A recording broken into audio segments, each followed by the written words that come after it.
আয়াতুল কুরসি পড়ার বিভিন্ন ফজিলত আছে, তার মধ্যে একটা হচ্ছে রাত্রে ঘুমানোর পূর্বে আপনি আয়াতুল কুরসি না পড়ে কোনোদিন ঘুমাবেন না, অভ্যাস করেন। আল্লাহ তাআলার কাছে তৌফিক চান, সাহায্য চান যে আমি প্রত্যেক দিন যেন ঘুমানোর পূর্বে আয়াতুল কুরসি পড়তে পারি।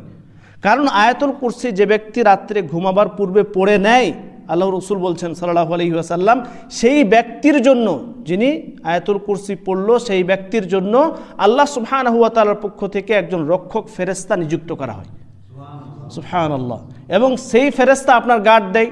সাথে সাথে ফজর হওয়ার আগ পর্যন্ত, যতক্ষণ পর্যন্ত আপনি ঘুম থেকে উঠছেন না, ততক্ষণ পর্যন্ত আপনার কাছে শয়তান আসবে না, শয়তান কোনো ক্ষতি করবে না।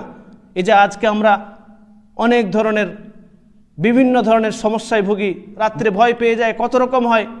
আমি তো দোয়া পড়ি না, কেন? আয়াতুল কুরসি পড়তে টাইম লাগে কতক্ষণ? আয়াতুল কুরসি পড়ে ঘুমান, বিশ্বাসের সাথে পড়েন যে এই আয়াতুল কুরসি, সুবহানাল্লাহ, আয়াতুল কুরসির পাওয়ার দেখেন যে আয়াতুল কুরসি যিনি পড়লো তার জন্য একজন নিযুক্ত করা হলো ফেরেশতা, রক্ষক ফেরেশতাকে নিযুক্ত করা হলো, এবং সেই ব্যক্তির কাছে শয়তান আসবে না। সুবহানাল্লাহ। ইনশাআল্লাহ আমরা প্রত্যেক দিন আমল করার চেষ্টা করব।